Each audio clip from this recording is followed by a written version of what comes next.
তোমাদের সাথে আজকে যেটা শেয়ার করব সেটা বেশ কিছুদিন পুরনো, কিছুদিন না মোটামুটি ভালোই পুরনো। লাস্ট দিন বলে বেশ কিছু কিছু ক্লিপস তুলে রেখেছিলাম। তো যাই হোক, তোমাদের সাথে চলো আজকে শেয়ার করি।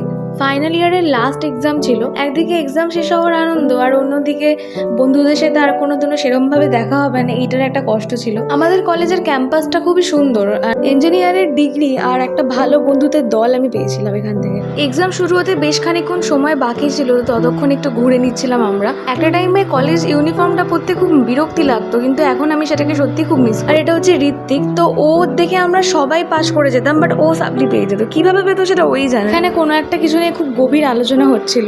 এক্সাম কমপ্লিট করার পরে যেহেতু আমাদের এটা লাস্ট এক্সাম, আমরা সবাই ঠিক করেছিলাম যে কোথাও একটু খেতে যাব। লাস্ট দিন বলে আমাদের অনেক প্ল্যান ছিল যে আমরা এই রিলস বানাবো, ওই রিলস বানাবো, সেভ করে রেখেছিলাম। বাট লাস্ট অফ দি আর কোনোটাই হয়ে ওঠেনি।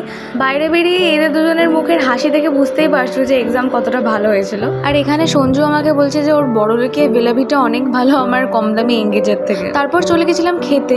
অর্ডারটা তখন আমাদের সার্ভ করেনি, তো আমরা অনেক সকালে বাড়ি থেকে খেয়ে বেরিয়েছিলাম, আর প্রচণ্ড খিদে পেয়ে গেছিলো। তো আমরা সবাই এখানে ওয়েটই করছিলাম খাবারের জন্য কিছুটা। এভাবে আরও মিনিট 15-20 পরে আমাদের অর্ডারটা সার্ভ করেছিল। তো প্রত্যেকটা ফুড সত্যি কথা বলতে ভালোই ছিল, খারাপ নয়। অর্ডারটা আসার সাথে সাথে মোটামুটি আর কোনো দিকে না তাকিয়ে যে যার মতো খেতে শুরু করে দিয়েছিলাম, কারণ এতটাই খিদে পেয়ে গেছিলো। তারপরে এখান থেকে সোজা বাড়ি। এই ছোটো ছোটো ক্লিপস কয়েকটা তুলে রেখেছিলাম, যেটা দিয়ে ভিডিও বানাবো কখনো ভাবিনি। তবে কিছু কিছু বন্ধু তো সত্যিই খুব দামি হয়। তো জানিও ভিডিওটা তোমাদের কেমন লাগলো। তো দেখা হচ্ছে নেক্সট ব্লগে। বাই।